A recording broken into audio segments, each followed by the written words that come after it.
اگر اس پر غور کیا جائے تو پھر خود بخود یہ بات سمجھ میں آئے گی کہ ویسے تو اللہ تبارک و تعالی نے اس رمضان کے اندر بنیادی طور پر 2 عبادتیں ہیں ایسی جو اور دنوں میں فرض نہیں تھیں یا سنت نہیں تھی، اس زمانے میں ہے۔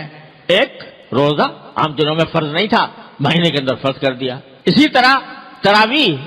عام دنوں میں نہیں تھی، اس میں پڑھنا سنت مؤکدہ قرار دے دیا گیا کہ سنت مؤکدہ ہے کہ تراویح پڑھو۔ بظاہر تو یہ 2 چیزیں ہیں، لیکن اصل مقصود یہ ہے کہ اس مہینے کے اندر ان 2 کاموں کے علاوہ آدمی جتنا ہو سکے اپنے آپ کو دوسرے مشاغل سے فارغ کر کے اللہ تبارک و تعالیٰ کی عبادت کی طرف متوجہ ہو۔ اور دنوں کے اندر صبح سے شام تک ہم مختلف مشاغل میں مبتلا رہتے ہیں، یہ ایک مہینہ اللہ کے لیے اپنے آپ کو فارغ کرنے کی کوشش کرو کہ اپنی دوسری مصروفیات کم کرو، اور جو حقیقی عبادت کے کام ہے جس کے لیے تم دنیا میں بھیجے گئے تھے، جو تمہاری پیدائش کا مقصد تھا، اس کی طرف اپنی توجہ زیادہ بڑھاؤ۔ لہذا اس میں روزے اور تراویح کے علاوہ آدمی اس بات کا اہتمام کرے کہ تلاوت قرآن کریم کی تلاوت عام دنوں کے اندر اتنے کرنے کا موقع نہیں ملتا، جتنا ہو سکے قرآن کریم کی تلاوت زیادہ سے زیادہ کی جائے۔ یہ نبی کریم صلی اللہ علیہ وسلم کی سنت بھی ہے، اور جب رمضان کا مہینہ آتا تھا تو حضرت جبریل امین علیہ السلام نبی کریم صلی اللہ علیہ وسلم کے ساتھ قرآن کریم کا دور کیا کرتے کہ ہر رمضان کے مہینے میں کہ جتنا قرآن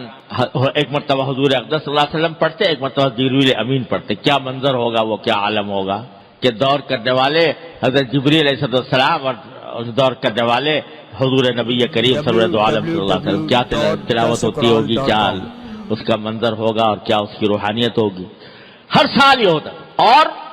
آخری سال جو آپ کی دنیا میں تشریف رکھنے کا آخری سال تھا، اس میں 2 مرتبہ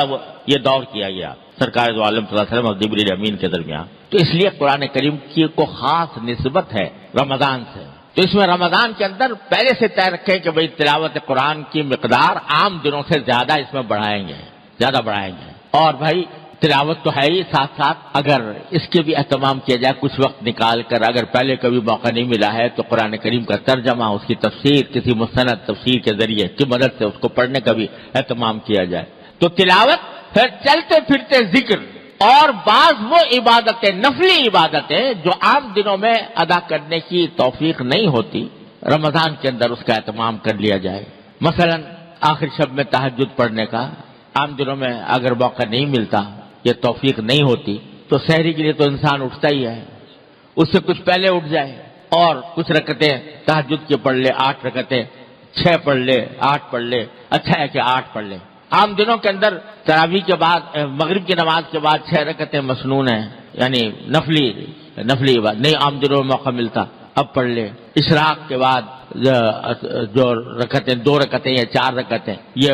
عام دنوں میں موقع نہیں ملتا، اس میں پڑھ لے۔ اور چلتے پھرتے ذکر، فضولیات سے اجتناب، فضول کام سے، فضول محفلیں جمی ہوئی ہیں، باتیں ہو رہی ہیں، گپ شپ ہو رہی ہے، اس سے اپنے آپ کو بچائیں، اور زیادہ سے زیادہ وقت اللہ تبارک و تعالیٰ کے ذکر میں، اللہ تعالیٰ کی یاد میں، اللہ تعالیٰ کی عبادت میں گزارنے کی کوشش کریں۔